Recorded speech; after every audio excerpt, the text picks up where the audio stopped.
Hi everyone, welcome to another video. So now I'm going to talk about Ranveer Singh. Last time we were discuss about the Gulab Singh.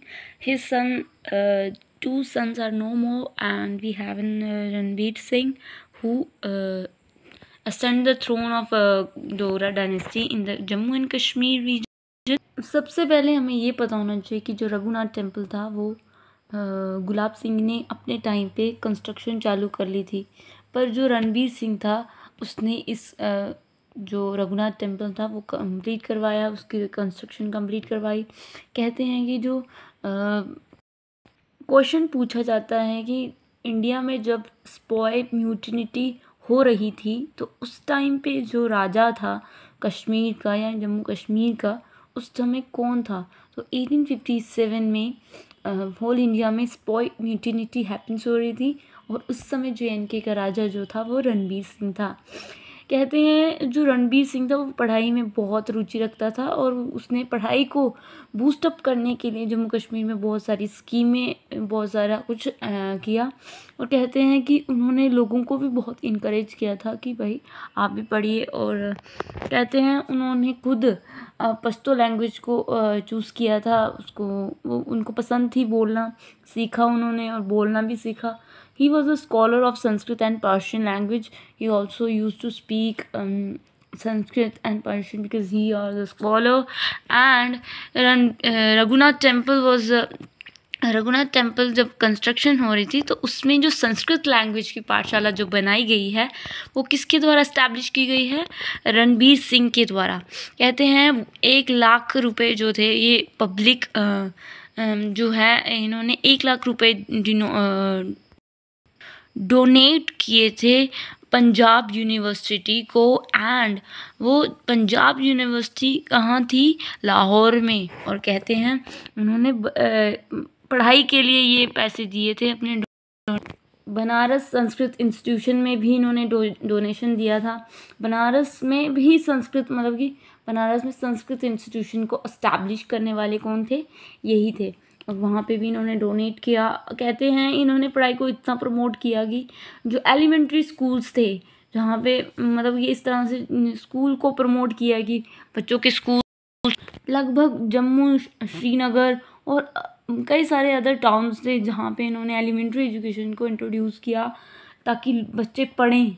और इस तरह से land revenue को improve किया गया क्योंकि land revenue बहुत ही ज़्यादा था और उस टाइम में क्या कहते हैं जो टैक्सेस थे वो बहुत ज़्यादा इंक्रीजेस थे ब्रिटिशर्स द्वारा। एंड ऑल्सो लोग उसको पे नहीं कर पा रहे थे, उनको एक तरह से उसमें रिफॉर्म्स लाए, इम्प्रूव किया उसको।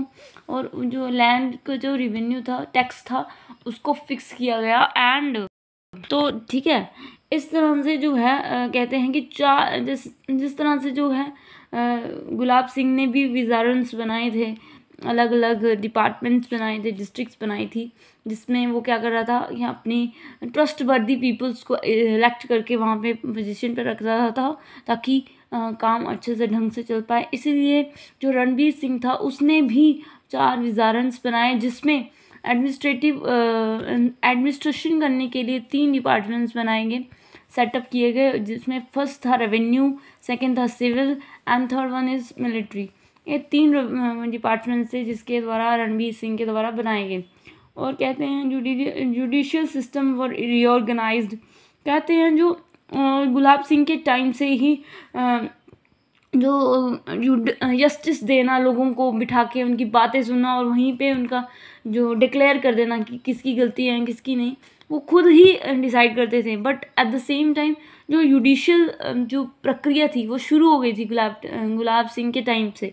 पर जब इनका बेटे आए तो उन्होंने एक तरीके से जुडिशियल सिस्टम में एक क्रांति लाई। किस तरह से? उन्होंने पहले इंडियन पैनल कोड होता था और उसने अपना ही पैनल कोड बनाया, जैसे रणवीर पैनल कोड जो आज भी चलता है। And we are talking and the judicial system में इसने क्या किया था कि जुडिशियल सिस्टम में पावर किसके पास थी? पहले गुलाब सिंह के पास होती थी, वो खुद जजमेंट करते थे लोगों को। पर रणवीर सिंह ने क्या किया? अपना एक लॉयर अपॉइंट किया वहाँ पे, बाकायदा वहाँ पे उनकी एक बंदे को, पर्सनल बंदे को पावर दी गई ताकि वो फैसला सुना सके। कहते हैं जो रणवीर सिंह थे उन्होंने अदालत सदर बनाई ताकि लोगों को अब विश्वास होने लगा था जुडिशियल सिस्टम पे।